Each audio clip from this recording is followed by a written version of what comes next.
Good morning mga kap, welcome back. Maraming salamat kayo nakabalik sa ating channel. Kapuntos page po, bumabati sa inyo ng magandang umaga, hapon, gabi. Magandang gwapo po kayo lahat. Kagaya po ng ating idol, no? Thank you so much sa mga nanood ng laban ng Gilas Pilipinas. So pag-usapan po natin dito, morning na sa amin. Hindi ko po napanood ng live, so hindi po ako totally updated sa naging laban. Yung replay lang po ang napanood natin. 106-53. Nakita nyo ang laban na yan. Talagang malaki ang naging improvement ng Gilas Pilipinas. Hindi lang yung mga players, no? Pati din dito sa... Parang iba kasi mag-coach itong si Tim Cone. Napakagaling. Yung the best na mga players na meron tayo, napalabas niya ng husto sa laban na ito. So pag-usapan natin yan.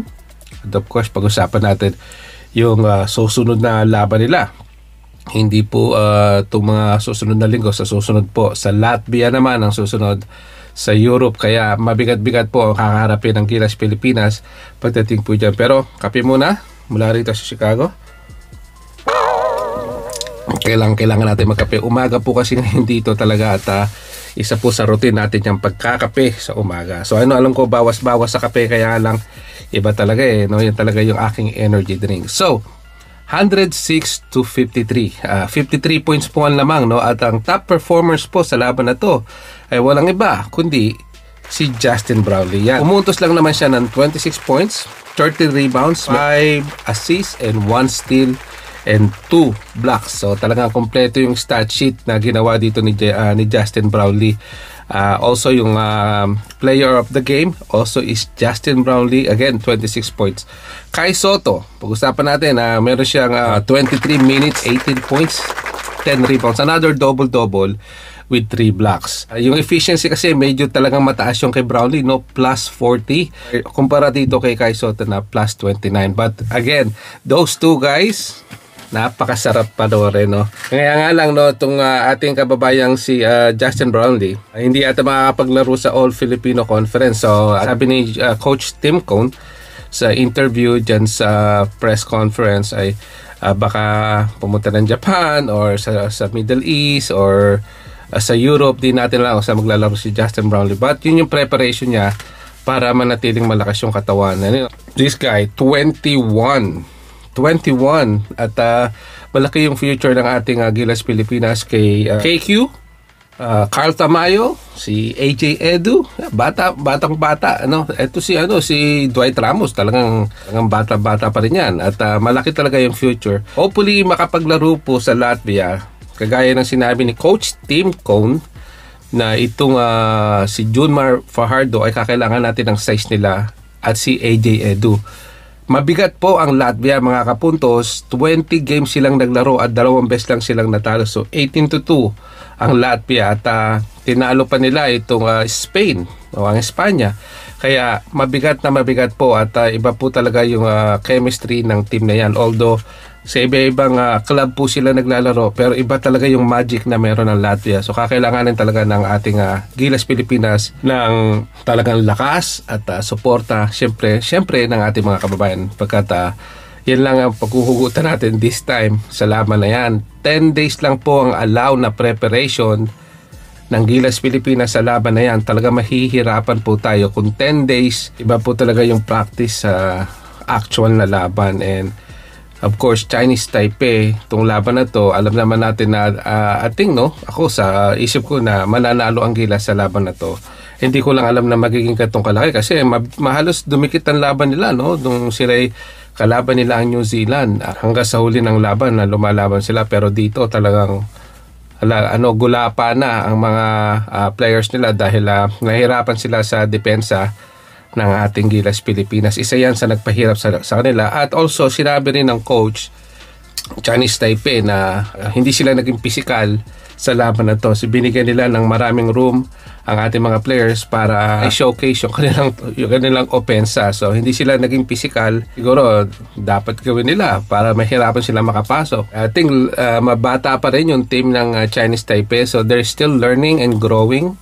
But the Gilas Pilipinas is in a different level right now dito sa Asia. So I think na meron tayong chance sa Latvia, but first we need Kai Sotto for that game. Mahihirapan, baka magkaroon ng conflict dito sa kanyang plano sa NBA. Schedule na ni AJ Edu sa kanyang injury, no?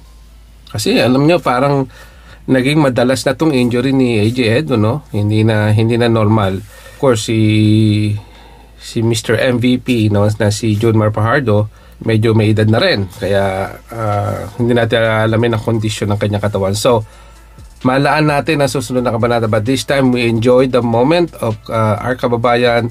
All the players, congratulations. Lahat sila ata nakapaglaro, no? Despite kay Malonzo na nagkasakit daw dahil dito sa kanyang biyahe sa Hong Kong pauwi. Kaya para nagkaroon ng fatigue and dehydration. So hopefully he's okay. And we need the whole full squad to dedicate their time. So congratulations to Gilas Pilipinas. Congratulations sa mga time na binigay ninyo para sa ating bayan, sa ating bandila, sa ating mga kababayan, sa ating inang bayan na Pilipinas. Kaya Gilas Pilipinas, Kai Soto, Justin Brownlee, and the rest of the gang na namuno dito sa ating koponan para may panalo po laban sa mga tao na nagbibigay ng hate sa ating pabato si Kai Soto. It's hard, it's just stupid na bibigyan nyo ng hard time ang ating kababayan dahil una, talagang siya dedicated sa paglalaro dito sa ating Gilas, and marami sa atin na marami nagbibigay ng controversial kung bakit di siya nakapaglaro noon, pera, ganyan, ganito. Meron din pong business side sa ating sa mga players na ganyan. Meron po silang pinoprotektahan, investment din po naman nila yan. Kaya hindi naman natin masisisi ang kung sino man, no, na magkaroon ng insentibo pagdating po sa paglalaro sa ating inang bayan. But at the same time, kapag yan po ay na-injured, sino po ang mamamblema? Sila rin po. So, hiling ko lang, kung magbabash kayo, sabihin nyo mismo sa harap ni Kai, hindi dito sa pagki-keyboard nyo, pagta-type nyo sa mga comments, sabihin nyo mismo sa harap nila, pumunta kayo ito, kausapin nyo, at doon nyo sila i-bash. Hindi nagtatago kayo, nagkukuble, at puro kayo dakdak ng dakdak, then wala naman kayo napatunayan pagdating sa mundo ng basketball. Kung meron man, edi pakita nyo kay Kai Soto na kaya nyo siyang talunin at mas malaki yung accomplishment ninyo pagdating sa basketball. But I don't think so. So yun mga kapuntos, thank you so much, at uubusin ko lang itong aking kape and i-enjoy natin ang moment. But also in consideration ko, gonna mention din is Scottie Thompson, leading siya sa 9 assist. Yan, at itong sa depensa naman, CJ Perez with 3 steals and rebounds is Justin Brownlee. Yan po yung mga leader sa ating leaderboards sa laban para sa araw na ito dito sa Chinese Taipei versus Gilas Pilipinas. So yun lang mga kapuntos, maraming salamat po. Sana makabalik kayo sa ating channel. We'll see you again on the next video. Bye-bye!